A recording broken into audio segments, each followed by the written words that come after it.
You're listening to From Our Lens, a podcast for photographers and brides where we dive into all things weddings. Whether you're a pro behind the lens or a bride-to-be, we've got you covered.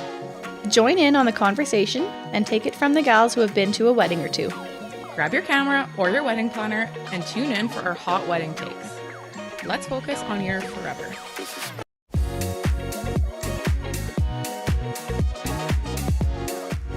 All right, welcome back. Welcome back. We're back again. Yeah. How's it going, Sarah? I feel like we should chat before we get into all the good tea we have for today. Yeah, it's good. I've just been editing away this week and weekend, and it's not very nice out here. It's gloomy and rainy again. So what about you? How are you doing? Oh, I'm good. Yeah. I feel like wedding season is here and it has finally hit me. I thought I was doing okay. And then now I'm like, oh my God. Maybe so, not. so that's what I'm doing. And nice. I don't know. It's good. I'm just like doing things to keep me going. So yeah.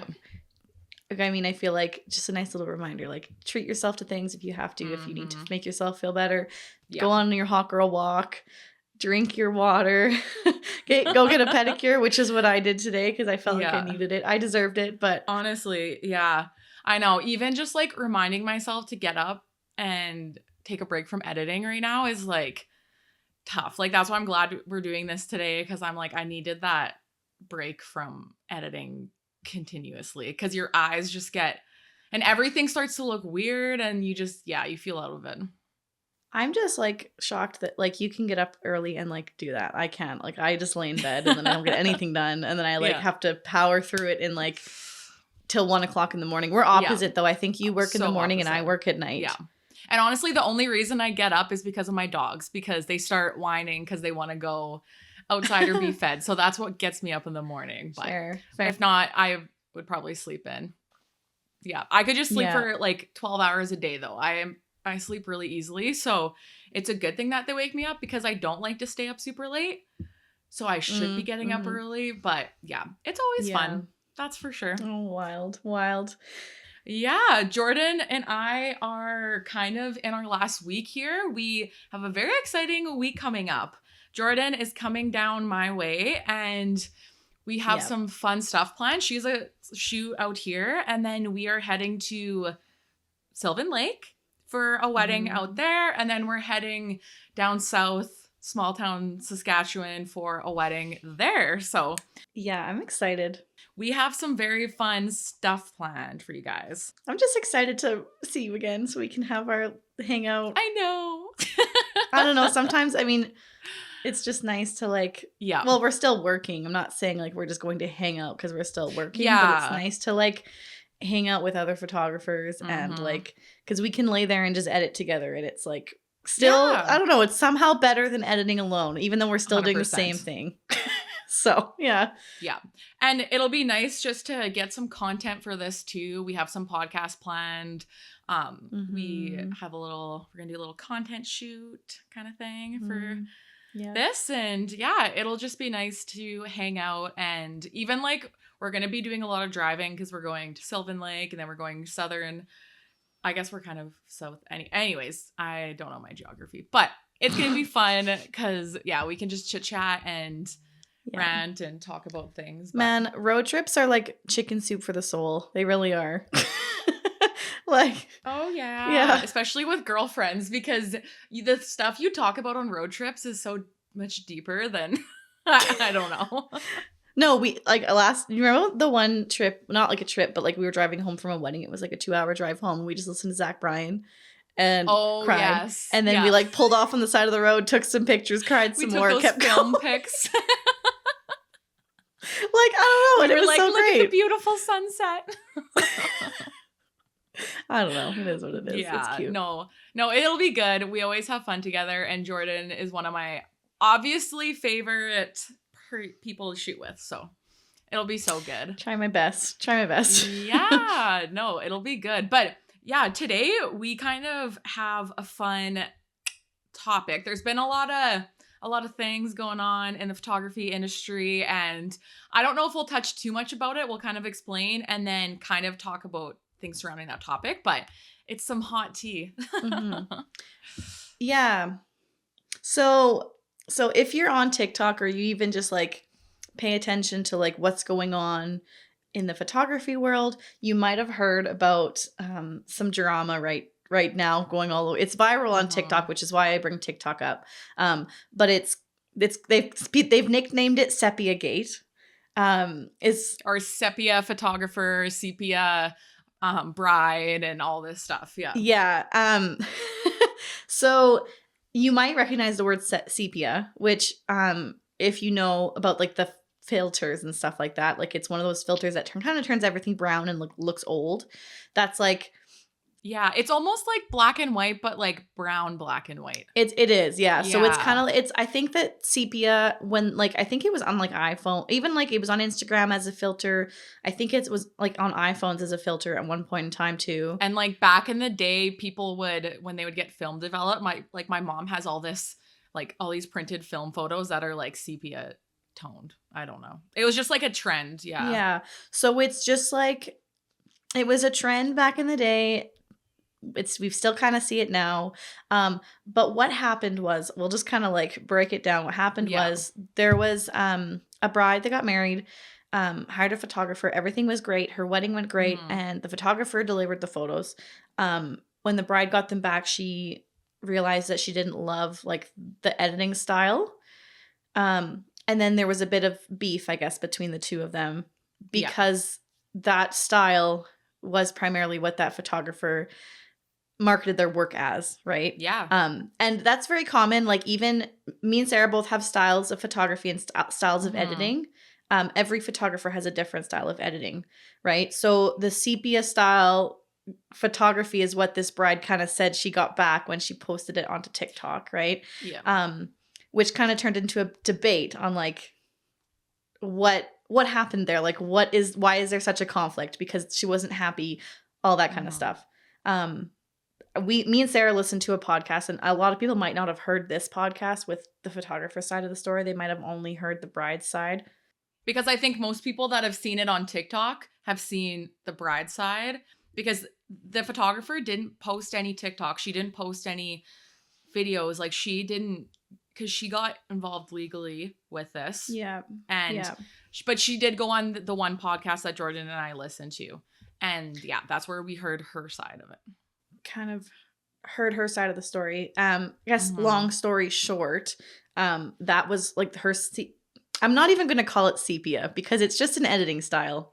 Because her style isn't sepia. It's just very like warm and golden, creamy, right?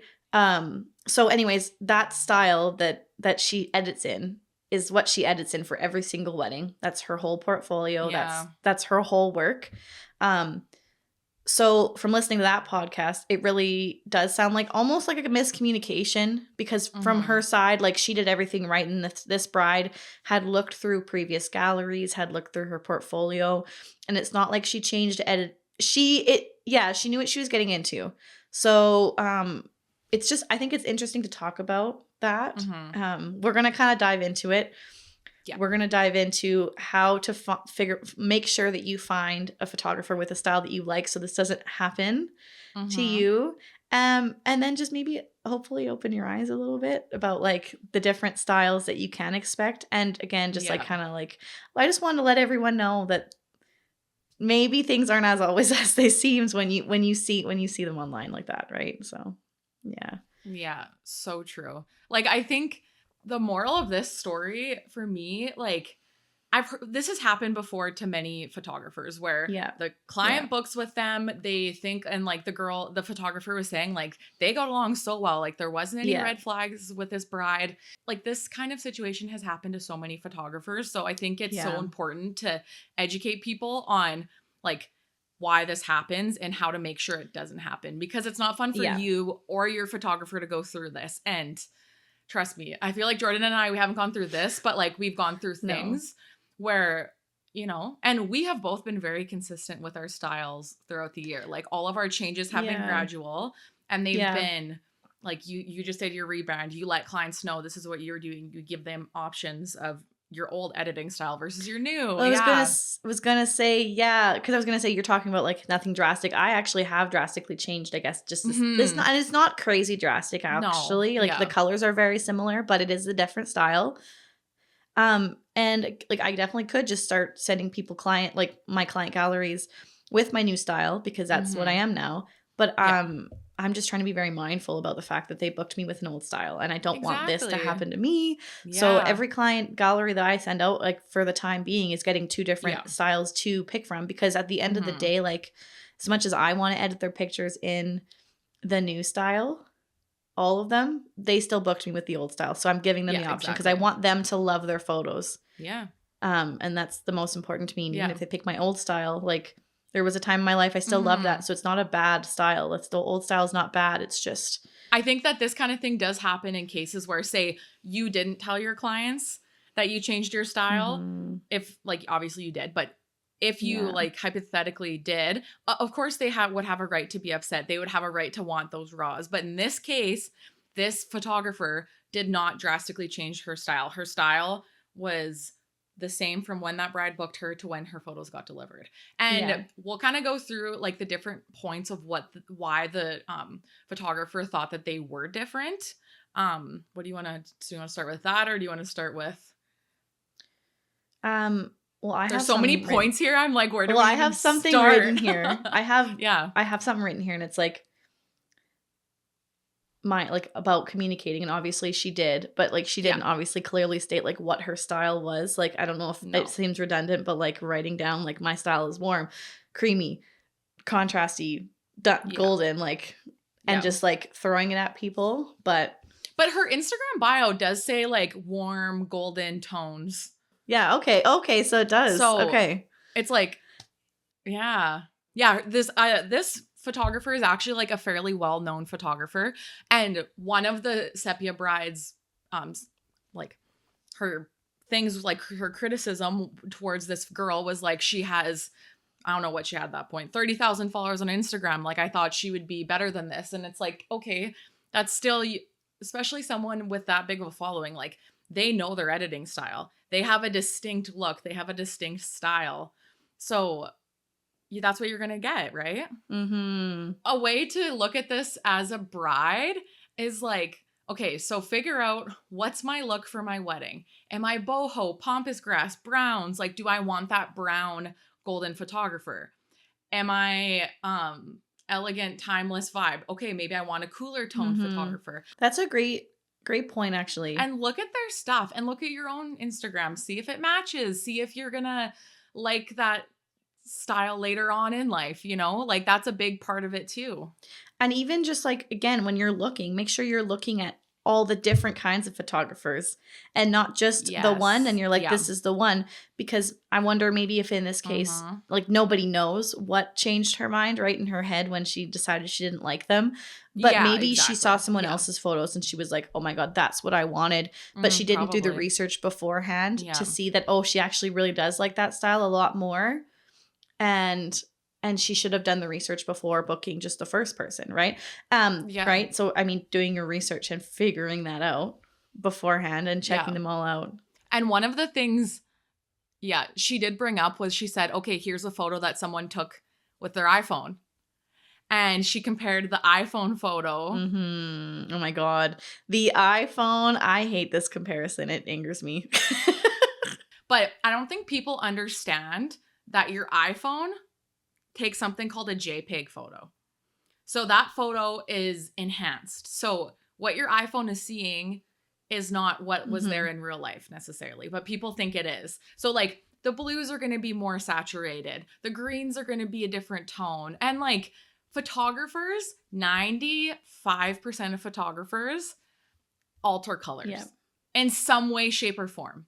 Like now it's very trendy to have very true to life colors, but you look back at the last decade, the last 20 decades, all of those photos have a slight color change.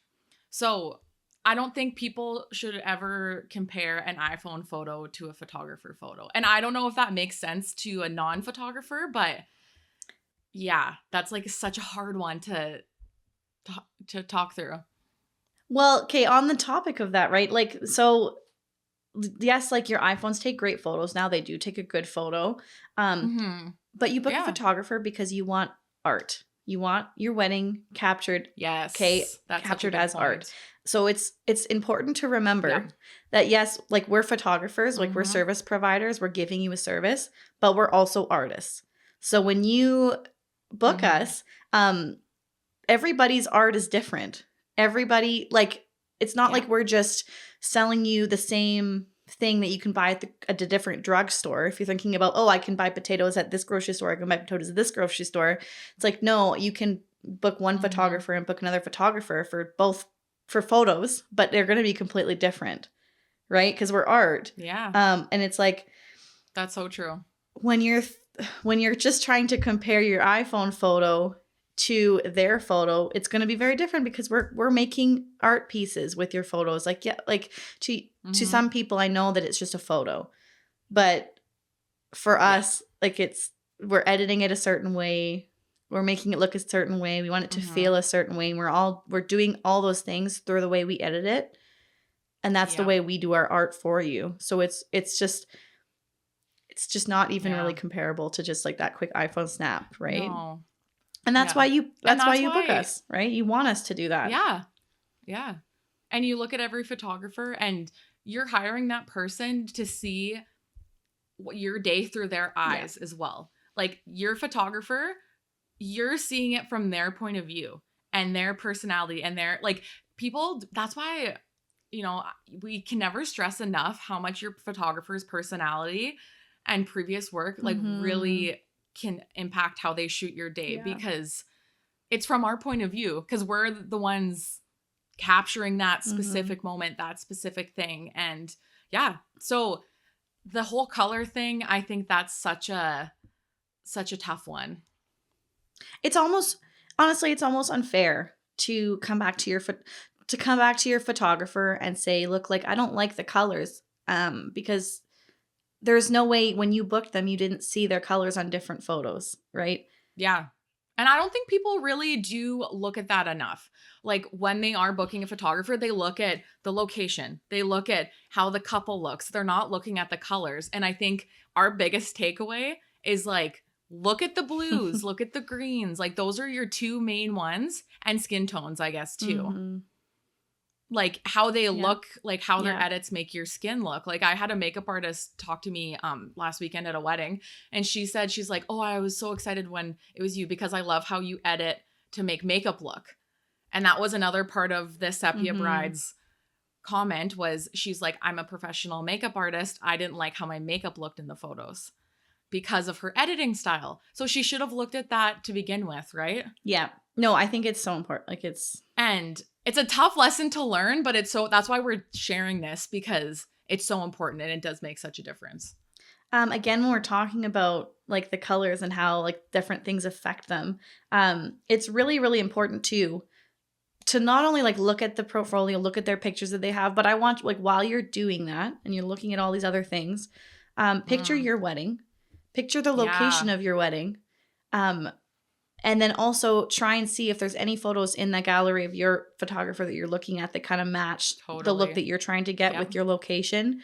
Because again, I think that's something that like probably we realize because we edit all the time, but a lot of people probably won't realize is that the edits on a room, say you're getting ready in a beautiful bright room with huge windows, white walls, that edit is going to look completely different than if you're getting ready in a small room with one window and black walls. Or wooden walls, or like, I don't know, like just dark areas versus light areas. Even I've noticed this too when I travel because where I'm from, there's lots of trees, lots of green.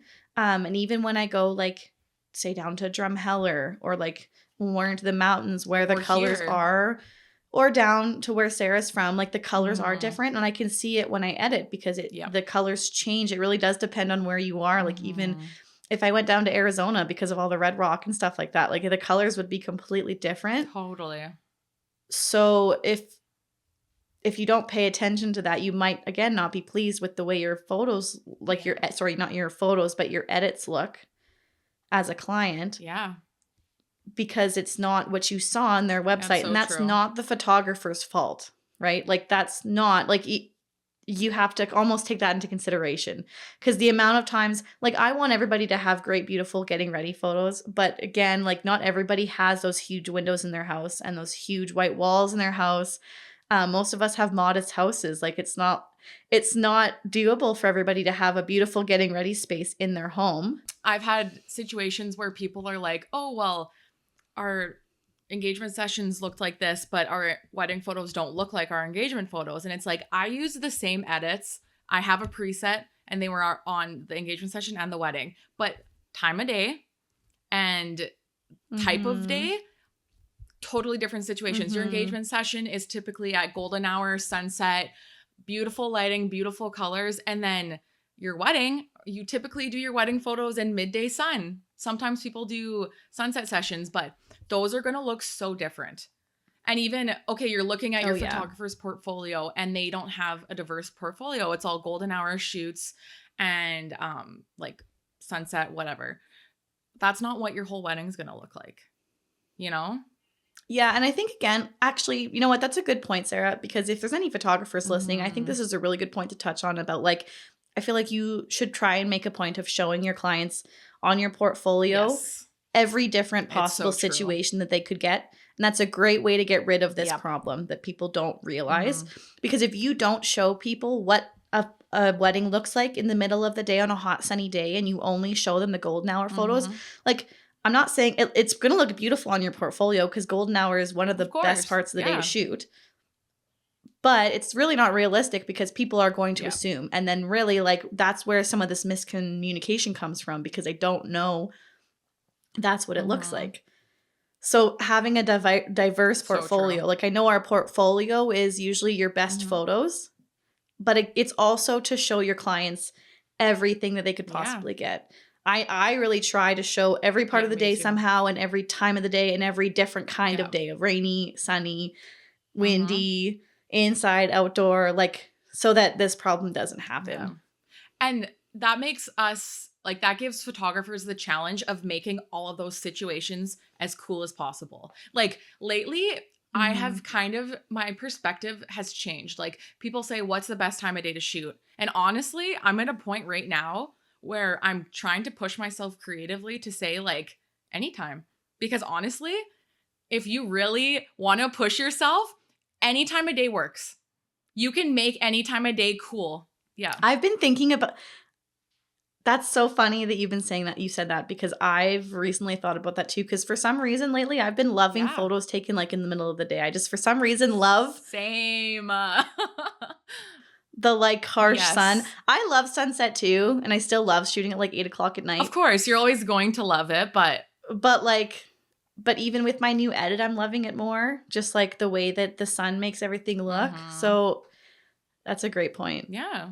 It's a way to challenge a photographer and themselves creatively. Like, I had a wedding this summer that hail downpoured. It was insane. Like, we got stuck in a hailstorm and we're running for a long, I don't know distances, but a long distance in the hail. But we got the coolest shots, like them running with the umbrella, their feet in these puddles, because it was like a, what do you call that? Where there's like water running, because it was so insane.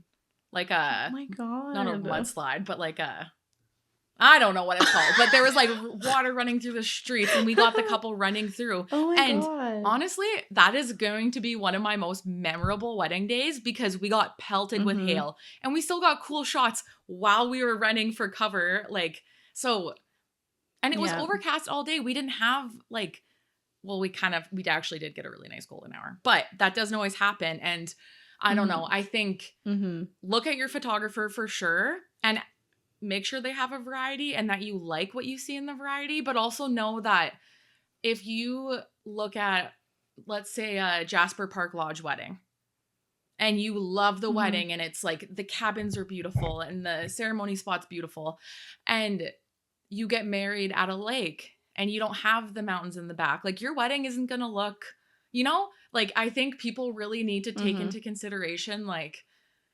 what the photographer's portfolio is, and the location, and even the decor and the outfits. Like, you can't make magic. Like, we're not going to Photoshop in mountains in your photos or an aesthetic getting ready space. Like that really does change the whole look of your wedding.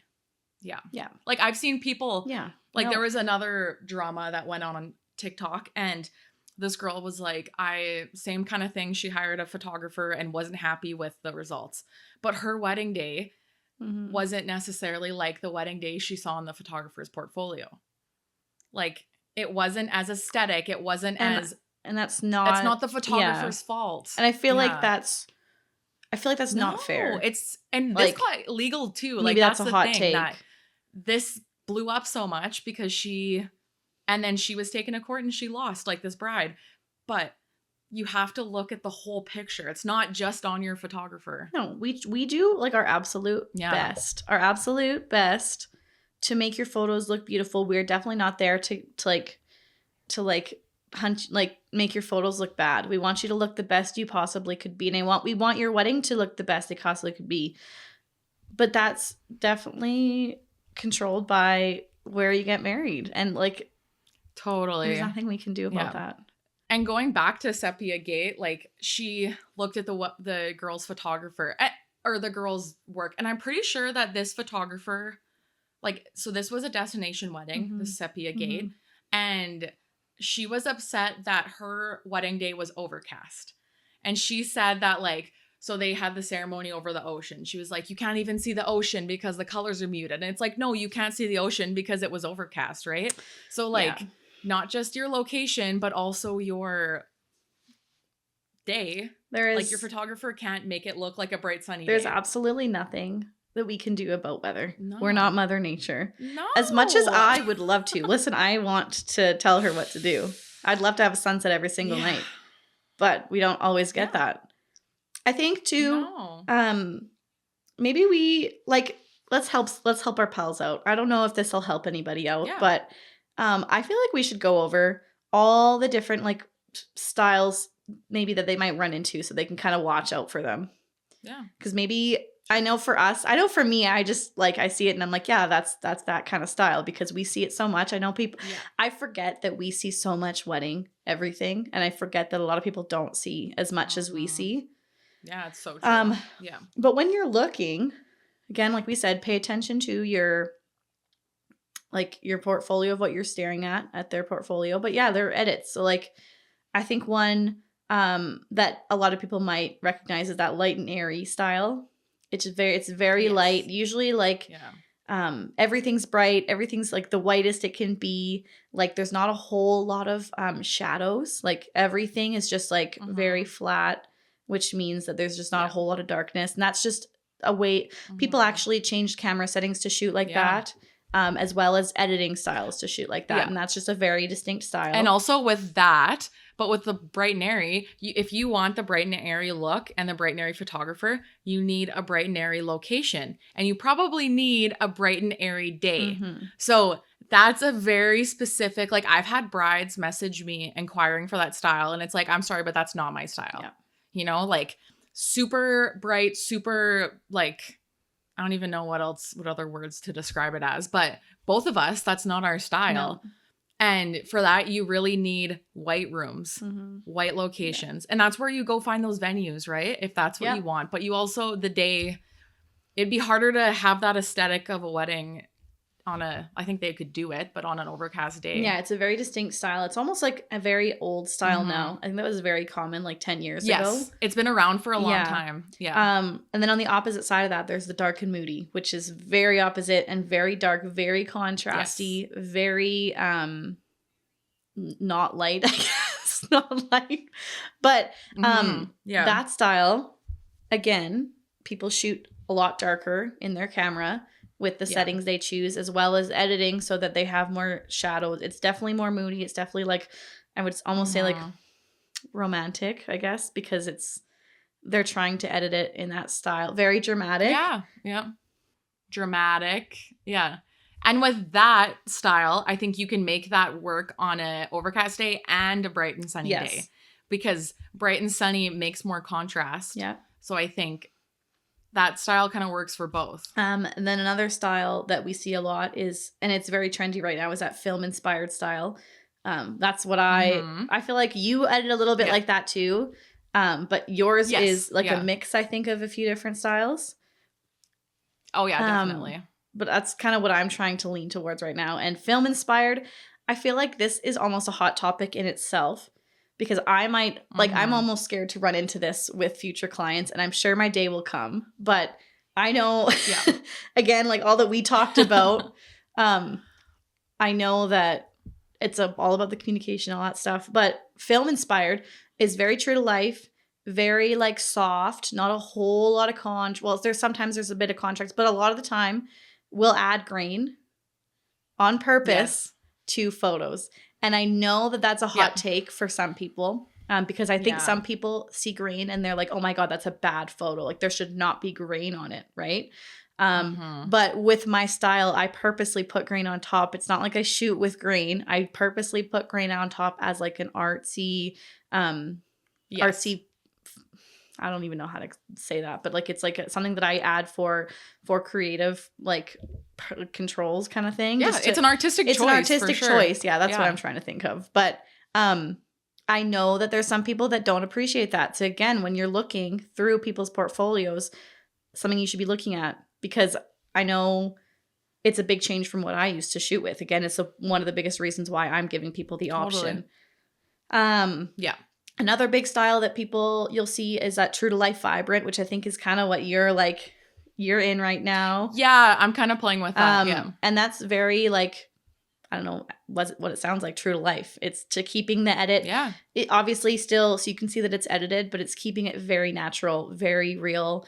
There's no big like huge change in any colors, because you want to keep it all the same. Yeah. And honestly, like, I think, that one is tricky, because I even struggle with it sometimes, because I want to like spice up the photos a bit more. And there's only so many ways with true to life that you can make it unique and different, right? So it's a interesting, Another one that these last two I think are on the outs, and they were very popular a few years ago. But the next one is like the muted browns. More, and this is muted greens, muted browns, muted greens. This is almost on the line of sepia, but it's not. This is very popular. Like I would say, like 5 years ago, like when we were in school, this was popular. Yeah. And this is pretty much, say you take a picture with like bright green trees, and there's a couple in front of it. The edit, it almost takes all the greens out of the trees and makes it very warm, very brown. And like it's a very funky like style of editing, but it's very different. It's definitely a style. Yeah, it's very different than what you see in real life. So I think, again, look out for that. It was a trend. It was very much a trend. Yeah. So it's on the outs now. Like I remember Jordan and I went to a photography workshop in 2019. Yeah. And one of the ladies that was one of the guest speakers there, she was kind of the first person to jump on that trend, and she blew up. Like she became a massive photographer because she was one of the first people to get into that trend. And that trend really was like a big thing at that like time. And like, I think we both kind of did that, but we still had greens. Like, I don't think I ever didn't have greens. I know. I never wanted to get rid of the greens. Yeah, me too. I'm a fan of green. Yeah. And then the next style, there's probably there's more styles than what I'm saying right now, but these are like the ones that came to my head to watch out for, because I think if you can be like totally mindful about what you're looking at, then it's easier to kind of figure out what you like. This last one is the very styled, heavily edited, heavily retouched, perfectly posed, high contrast, just like, I don't even know what, I just called it stylized editing. I don't know. I don't even know what you'd call it. Like almost like glamour editing. Glamour. Is that a good word? Yes. Yeah. Okay. Yes. Like the skin tones are very like edited. Yeah. Like you don't really look almost doll. Like there's no pores on your face. There's no lines on your face. There's no contrast on your face. Like very. Yes. Yeah. And that style too is almost on the outs right now, I would say, because right now it's very, very, like, the industry is very much about realness and authenticness and documentary and real life. Because of the film trend right now. Like, people love film. Why Jordan's doing that vibe right now. But like, people want movement in photos. They want candid. Candid is like massive right now. Like, people are shooting weddings that they're like, we want no posed photos. So, which is posing is another whole topic we could go into with style, because I think people don't realize like how much posing is your style too. Like, oh man. Yeah, we don't even need to get into that. That would be a whole nother episode. Yeah, totally. But it is definitely, like, just knowing what you're looking for. Yeah. Go through, type in all these different types of things into Pinterest. You'll see the difference. Yeah. You'll see what, it's just, even just to put them all together. Yeah. Like, you can see. And like, everybody likes something different. That's why all of us photographers have different styles, because everybody likes different things. Yeah. And it's not bad, but picking the one that you like. For, like, this is the thing, you and your friend can get married, pick 2 different photographers, have 2 different complete styles, and you'll still both love them because you're both 2 different people who like different things. That's fine. Yeah. And honestly, I have a hot take. So right now, people have been very critical about any stylized edits on photos.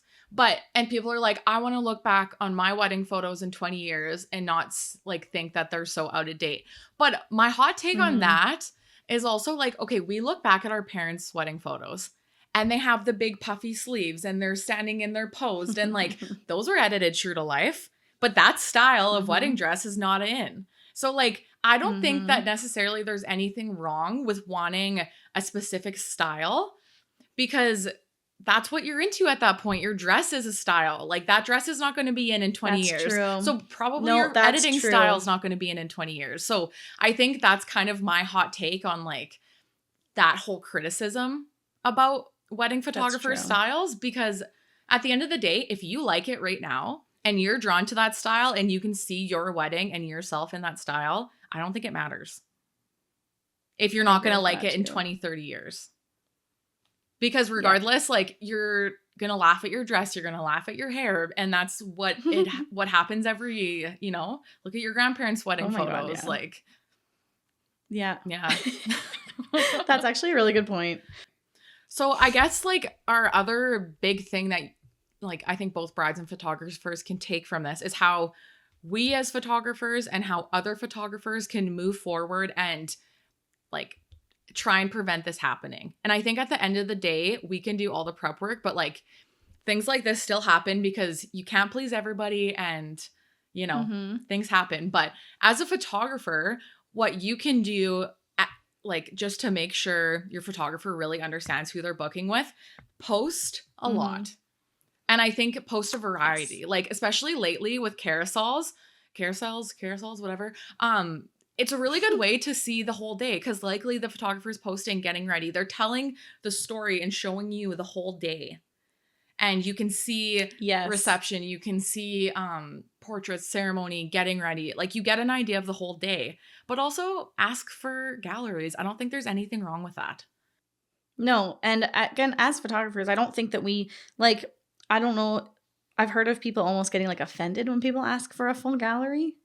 And it's like, I don't think there's any reason to feel that way. Like, you're just showing them what they're about to get. There's nothing wrong with that. Yeah. And again, this may be a hot take because I hear a lot of people saying, oh yeah, I don't mind. I'll share them my best wedding gallery. And they'll send them a wedding gallery of somebody who had a just massive budget. They had a huge, beautiful wedding, had all these florals.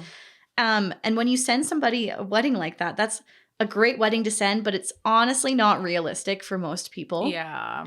So if you can send them send that great wedding, but maybe also send another wedding that's like more just maybe what this person would be expecting. Yeah, totally. Because when you send them your best gallery, that's the best of the best. I don't even know like how, I'm not even trying to make this sound bad in any way, but I feel like it's coming off as bad. No, I feel like that's such a good point. But I feel like send them send them galleries that are perfectly imperfect. Like, they don't have to be the most beautiful wedding in the world. And just a normal wedding, you know? Just a normal wedding, normal people. So people can actually picture themselves and see what a normal day looks like. Because I think it's a little bit unfair when we as photographers send our best model-worthy couple's wedding. Well, and that's where Instagram comes in too. Like, yes. If you look at a photographer's work and they have all these beautiful, gorgeous things, like, I'm guessing a good chance a lot of those are styled shoots or, you know, like, just their best work. Like, everyone posts their best work. That's what Instagram is for, right? Like, let's not get that confused. Instagram is... It is. It's your highlight reel, even as photographers. Yeah. It's for your best work. Yeah. But we make, like... We don't post everything. But I love taking pictures of everybody, and that doesn't change that I don't post everything. But, yeah, just being realistic when you're sending people examples, because that's a little bit unfair if you're just sending them, say, a styled shoot, because styled shoots are completely controlled, are completely made up by us. They're not even real people getting married a lot of the time. And honestly, most of the time, a styled shoot, like if you're going to a workshop or something, you're not even really posing them. So can your photographer even pose? And I think with asking for a gallery, like, I'm not saying this from personal experience, but like I've seen, you know, photographers, just because they can shoot portraits doesn't mean they can shoot a reception. And I don't think people realize that, like, shooting a reception is hard. That's one of the hardest things, because you have horrible lighting. You have to use flash or maybe not use flash and understand ISO. Like, there's so many parts. You know what? A reception is a great reason to ask for a full gallery, because just like you said, they're very different than portraits, and you're inside, you have to use a flash. A lot of people struggle with that. Like, it takes a long time. Like, me and Sarah have been doing this for 7-8 years. And like, there's always things to learn about flash. And the thing about flash is that every place you go to is completely different. So flash will not look the same in every different location that you go to. Exactly. So you really have to know how to work the light and understand how light works to make your photos look great if you're using flash, if you want them to look nice and even. And like, no one wants to be disappointed with their reception photos because they didn't realize that. That's a big thing. I could go on and on. Totally. And it takes a lot of time, to make them look cool. Like, so if you just pop a flash on your camera, good chance that they're not going to look very, like, aesthetic. Like, no, it's actually tricky. An art form to make flash look natural. It really is. Like, that's the biggest thing I try and do, is to make flash look natural instead of knowing that I used it. Yeah, totally. It's just a whole thing. Like, that's actually a great point. And like, I think also along with that, look at the consistency of their galleries and their Instagram, because I've seen a lot of photographers that have one photo film style, one photo editorial, one photo true to life, one photo brown. Like, what are you going to get on your wedding day? Like, that is a Russian roulette there. Like, you don't know.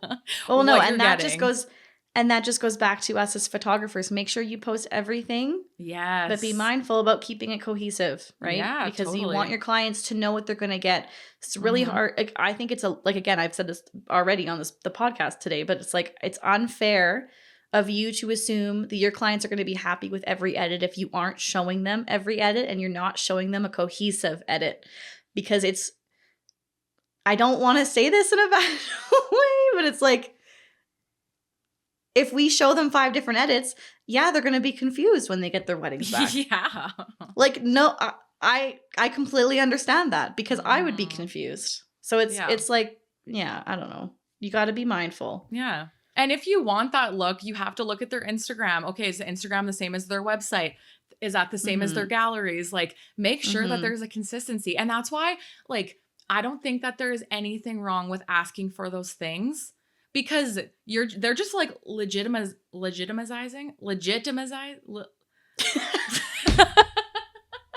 How do you say that? What is it? Legitimizing. I don't think that's a word. Oh, sorry. They're legitimately?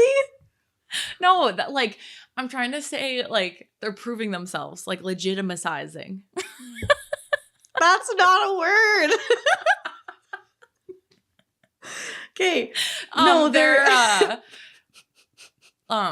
I think that's a word. Is it not a word? Okay, fuck it. I don't care. Use it. They're proving to you that this is their work and their style and their aesthetic.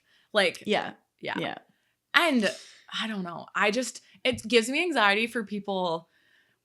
And like, if they don't care and they're whatever, they trust that person, that's awesome. But like, if you're hiring someone and their work is all over the place, like, what are you getting? And as photographers, again, like just a little reminder as we're talking about things we can do to like make people understand our edit. Again, like you said, galleries, everything be a cohesive, show everything. Yeah.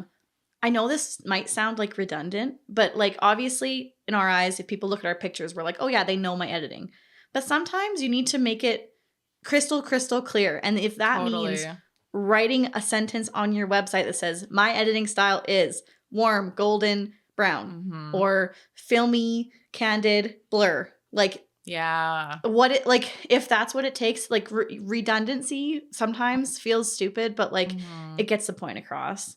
It's so true. Because our clients aren't photographers. They don't really, like, they don't look at, okay, she has warm greens, she has cool greens, she has warm blues, she has cool blues. Like, like your average client, they don't know that. Yeah.